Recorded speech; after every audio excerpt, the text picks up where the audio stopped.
Hello friends, 555 शक्ति channel में आप सभी का स्वागत है। आज एक और क्वेश्चन मैंने लिया है जो आप ही लोगों द्वारा पूछा गया है। एक क्वेश्चन तो ये पूछा गया कि 5D से हम 3D या 4D में वापस आ सकते हैं क्या, और सेम इससे मिलता जुलता आज एक क्वेश्चन आया, रीबर्थ होता है, हम बटरफ्लाई में कन्वर्ट हो जाते हैं, है ना, हमारी एनर्जीज एज अ बटरफ्लाई बन जाती है, हम नहीं बन जाएंगे। सुना होगा आपने, रीबर्थ होता है, उसके बाद सभी लोग कैटरपिलर से बटरफ्लाई में कन्वर्ट हो जाते हैं, उनकी एनर्जीज इतनी राइज हो जाती है। तो क्या वो बटरफ्लाई बनने के बाद भी हम वापस कैटरपिलर में बदल सकते हैं क्या? तो बात वही हुई कि हम 5D से 3D या 4D में वापस आ सकते हैं क्या, या हमने अपनी एनर्जीज़ बहुत ज़्यादा साधनाएं करके बढ़ा रखी हैं और वो वापस हम अपनी लोअर एनर्जी में वापस आ सकते हैं क्या। काफ़ी अच्छा क्वेश्चन है ये, और इसका आंसर है हाँ। कई बार ऐसा होता है कि आप लोग वापस अपने लोअर एनर्जी में आ जाते हैं। आपने बहुत साधनाएं की, बहुत मेहनत की, लेकिन उसके बाद भी आप लोगों को ऐसा फील होगा कि आप बिल्कुल जैसे सेपरेशन के टाइम पे, या जैसे 3D में आप जब आपकी अवेकनिंग स्टार्ट हुई थी तब जितना ज़्यादा पेन फील करते थे, उतना ही ज़्यादा पेन फील करना, उतना ही ज़्यादा डिस्टॉर्टेड एनर्जी अपने अंदर फील करना, उतना ही ज़्यादा गुस्सा आना, या बाकी सारे इश्यूज़ से ऑपरेट करना, जो बाकी सारे नेगेटिव इश्यूज़ पहले थे उन सब इश्यूज़ से ऑपरेट करना, ये स्टार्ट हो जाता है।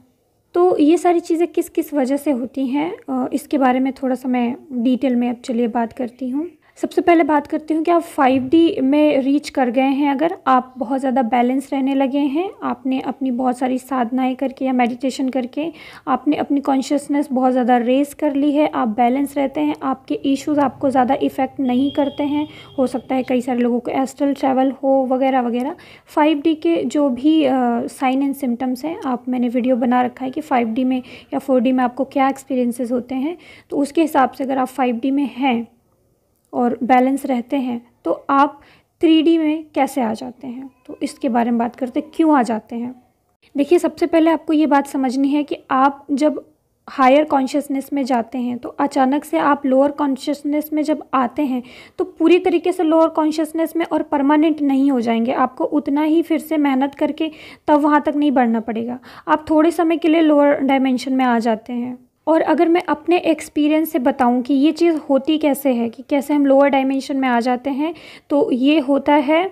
डीमंस अटैक की वजह से। जब आप बहुत ज़्यादा स्पिरिचुअली हाई ग्रो करने लगते हैं तो डीमंस अटैक बहुत ज़्यादा बढ़ जाते हैं, और कभी कभी आप अगर लापरवाहियाँ करते हैं तो कभी कभी ऐसे हैवी डीमंस अटैक से सफ़र कर जाते हैं कि वो आपकी एनर्जीज पूरी की पूरी ड्रेन कर लेते हैं। या बहुत जो गंदे सेक्स डीमंस अटैक होते हैं उनकी वजह से भी आप बहुत ज़्यादा ड्रेन फील कर सकते हैं। जो सेक्स डीमंस होते हैं वो अगर आपके साथ रिलेशन बना लेते हैं, जो फॉलन एंजल होते हैं, जो बिल्कुल डीमंस दुष्ट आत्माएं होती हैं, उन्होंने अगर आपके साथ रिलेशन बना लिया अगर,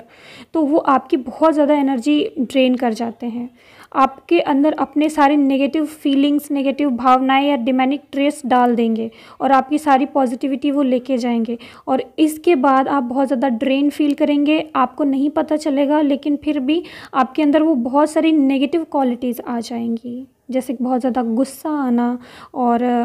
फियर की एनर्जी में आ जाना, या बहुत ज़्यादा सेक्सुअल डिज़ायर अपने आप ही अंदर से आने लगना, या और बहुत सारी नेगेटिव चीज़ें जो अक्सर डीमंस में होती हैं। बहुत ज़्यादा किसी को हेट करना, या किसी को जज करना, गुस्सा करना बहुत ज़्यादा, ये सारी चीज़ें अपने आप ही, अब अलग अलग लोगों के अंदर अलग अलग चीज़ें आएंगी, लेकिन नेगेटिव सारी चीज़ें आ जाती हैं। आपको लगता होगा कि ये नॉर्मल है, लेकिन ये नॉर्मल नहीं होता। उन्होंने अपने सारी नेगेटिव एनर्जीज़ आपको दे दी होती है, आपकी बहुत सारी पॉजिटिव एनर्जी वो ड्रेन करके ले जाते हैं। और अगर ये बहुत ज़्यादा हैवी डीमन अटैक हुआ अगर आपके ऊपर, कभी कभी तो एक नॉर्मल होता है, आपकी इतनी ज़्यादा एनर्जीज ड्रेन नहीं कर पाते, लेकिन अगर कोई बहुत ज़्यादा हैवी डीमन अटैक हुआ है, सेक्स डीमन अटैक या कोई नॉर्मल भी डीमन अटैक अगर हुआ है हैवी, तो आपकी वो बहुत ज़्यादा एनर्जीज ड्रेन कर ले जाते हैं, और कभी कभी आपको बिल्कुल लोअर डायमेंशन में फिर धकेल देते हैं। आप बिल्कुल लोअर फील करने लगेंगे, अपनी एनर्जीज़ भी पूरा खो देंगे, और आपको लगेगा कि आपके अंदर बहुत सारी नेगेटिविटी भी आ गई है, आप ठीक से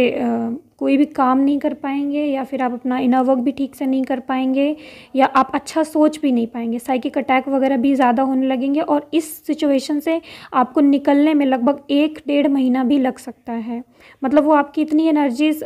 ले लेते हैं कि आपको उसको फिर से रिस्टोर करके फिर से 5D रीच करने में या वहाँ तक पहुँचने में आपको 1-1.5 महीना लग जाता है। ऐसा नहीं है कि आप अगर 5D में इतनी मेहनत करके आज तक आए हैं तो वो आपकी इतनी एनर्जी ले जाएंगे कि आपको फिर से 1 साल या बहुत ज़्यादा समय लगेगा। इतना नहीं लगेगा, क्योंकि आपने जो सीखा है, आपने अपनी कॉन्शियसनेस में जो सीखा है, जो नॉलेज आपने सीखी है, जो मेहनत करना सीखा है, वो तो वो आपसे नहीं लेके जा सकते ना। वो थोड़ा आपकी एनर्जी से लेके जाएंगे और वो एनर्जी तो आपको थोड़ी सी साधना करके फिर से रिस्टोर कर सकते हैं। और दूसरा रीज़न होता है कि हम 5D में रीच कर गए, अब हमारे अंदर स्पिरिचुअल ईगो आ गया। अगर आप बहुत ज़्यादा इनर वर्क कर लिए हैं, आपने स्पिरिचुअलिटी में बहुत ज़्यादा ग्रो कर लिया है, आप 5D में आपको बहुत सारे एक्सपीरियंसेस हो रहे हैं, बट आपके अंदर अगर स्पिरिचुअल ईगो आ गया, क्योंकि इश्यूज़ तो कभी भी आपके अंदर इंटर कर सकते हैं, बीच में आप ये सबकी कॉन्शियसनेस से इफ़ेक्ट होते रहते हैं। आप इम्पैथ होते हैं तो आप जिससे भी बात करते हैं, अगर निगेटिव लोगों से बात करते हैं तो उनके जो एनर्जीज़ है वो आपके अंदर आती रहती है। तो इसकी वजह से आप कभी कभी ध्यान नहीं देते हैं, बहुत सारे लोगों से इंटरेक्शन आप लोगों का होता रहता है तो बहुत सारी नेगेटिविटी आ जाती है। तो मान लीजिए थोड़ी बहुत नेगेटिविटी आई, आपने बहुत ज़्यादा ध्यान नहीं दिया, अब धीरे धीरे धीरे करके बहुत सारी इम्प्योरिटीज़ आने लगती है और आपने ध्यान नहीं दिया, और मान लीजिए आपके अंदर स्पिरिचुअल ईगो आता गया। कभी कभी ये स्पिरिचुअल ईगो आपके खुद का भी हो सकता है, कभी कभी ये बाहर से नेगेटिविटी भी आपके अंदर आ सकती है, आपने दूसरों का नेगेटिविटी अपने अंदर ले लिया हुआ हो सकता है। क्योंकि अगर आप पर्टिकुलर ठीक से इनर वर्क नहीं कर रहे हैं, अगर बहुत ज़्यादा स्पिरिचुअल होने के बाद ध्यान नहीं दे रहे हैं, ऐसे बिना प्रोटेक्शन के लोगों से बात कर रहे हैं और ज़्यादा ही लोगों से इंटरेक्शन कर रहे हैं, तो आप बहुत ज़्यादा उनकी एनर्जीज ड्रेन कर लेंगे, अपने अंदर कंटेन कर लेंगे। ये होता है क्योंकि जितने ज़्यादा आप हाई वाइब्रेशन में या 5D 6D में जाएंगे, उतने ही ज़्यादा आप सुपर इम्पैथ बनते जाएंगे, उतने ही ज़्यादा लोगों की एनर्जीज आप अपने अंदर खींचना स्टार्ट कर देंगे, चाहे वो नेगेटिव हो चाहे पॉजिटिव। अगर आप प्रोटेक्शन नहीं लेते हैं, आप हमेशा ये क्लेम करके नहीं रखते हैं कि आपकी एनर्जीज प्रोटेक्टेड रहे, अगर आप नेगेटिव लोगों से दूर नहीं रहते हैं तो आपके अंदर नेगेटिविटी आना जायज़ है। और बहुत कुछ जान लेने के बाद, इतना सारा एक्सपीरियंस कर लेने के बाद बहुत सारे लोगों को स्पिरिचुअल ईगो भी आ जाता है, और उस स्पिरिचुअल ईगो का लोग फ़ायदा भी उठाते हैं और दूसरों को कुछ नहीं समझते हैं, खुद को ज़्यादा समझते हैं और हमेशा ज्ञान देने में लग जाते हैं। ये भी एक गलत निगेटिव चीज़ होती है।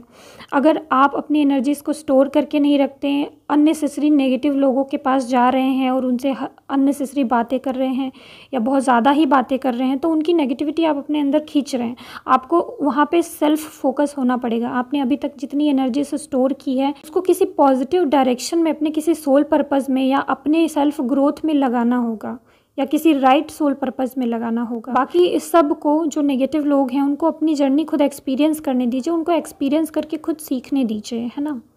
तो ओवरऑल कहने का मेरा मतलब ये है कि जब अननेसेसरी 5D में जाने के बाद अगर आप ठीक से इनर वर्क नहीं कर रहे हैं, एनर्जी को प्रोटेक्ट नहीं कर रहे हैं, आपकी एनर्जीज लीक हो रही है, आप निगेटिव लोगों से इंटरेक्शन कर रहे हैं, आपके अंदर स्पिरिचुअल ईगो आ गया है वगैरह वगैरह, तो गॉड यहाँ पे हमेशा देखते रहते हैं, नए नए पोर्टल्स खुलते रहते हैं और उसी की वजह से आपको फिर वहाँ पर एक पनिशमेंट दी जाती है और आपको फिर से वापस 3D में भेज दिया जाता है, या पूरी तरीके से 3D में नहीं तो भी 4D में भेज दिया जाता है, और आप पूरी तरीके से निगेटिव फील करने लगते हैं, अपने अंदर बहुत सारे इश्यूज देखने लगते हैं, ठीक है। और फिर आपको ज़रूरत पड़ती है इनर वर्क करने की। उस वक्त आपको समझ आता है कि अच्छा, तो मेरे अंदर ये सारी ईगो आ गई थी, मेरे अंदर ये सारे इश्यूज थे, अच्छा तो मैं इनर वर्क ठीक से नहीं कर पा रही थी, तो अब मुझे इनर वर्क करने की ज़रूरत है, मुझे और ज़्यादा करने की ज़रूरत है। ये सारी चीज़ें आपको समझ आती है, फिर आप फिर से रूटीन बनाते हैं, फिर से अपना इनर वर्क में रेगुलर होते हैं, क्योंकि ये अगर आपको नहीं दिया जाएगा पनिशमेंट, या फिर ये रियलाइजेशन आपको नहीं कराया जाएगा,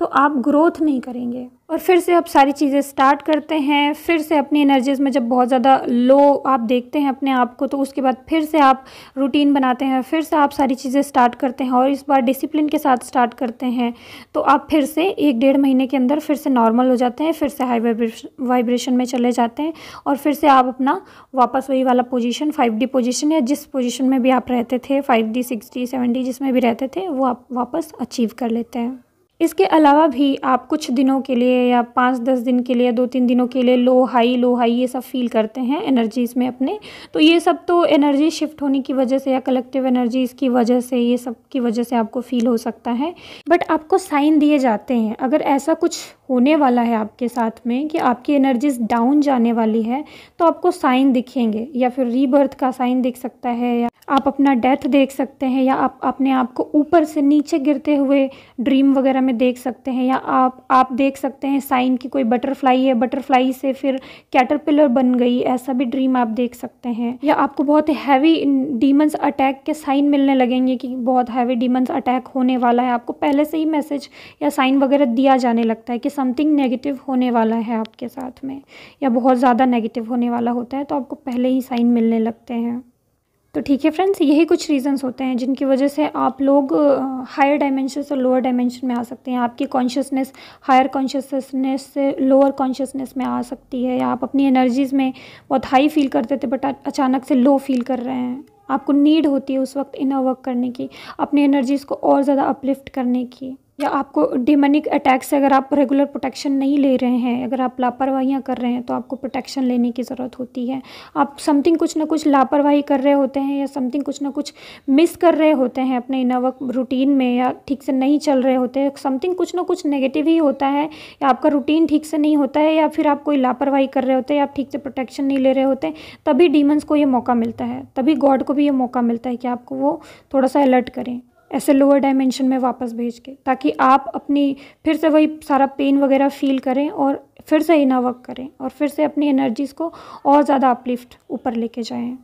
बट ऐसे डरने की कोई बात नहीं है, ये भी सिर्फ लर्निंग के लिए ही होता है, ताकि आप ठीक से इनर वर्क कर सकें, या जो कुछ भी और रिलीज़ होना बाकी हो आपके अंदर, और कुछ सीखना लर्निंग करना बाकी हो, तो आप लर्न कर पाएँ। आप अपने वापस वाली पोजीशन पे, जब 5D में है तो 5D में वापस आ जाएंगे। अगर आप पहले 4D में रहते थे तो 4D में वापस आ जाएंगे। अगर आप 3D में लोअर डायमेंशन में चले गए तो वापस आप आ जाएंगे अपनी एनर्जीज़ को रेज़ करके। गॉड इसमें आपकी हेल्प भी करते हैं। तो ओके फ्रेंड्स, बस आज के लिए इतना ही। आई होप कि जिन लोगों का क्वेश्चन होगा उनको क्लैरिटी मिली होगी। तो ओके फ्रेंड्स, ओम नमः शिवाय, ओम साईं।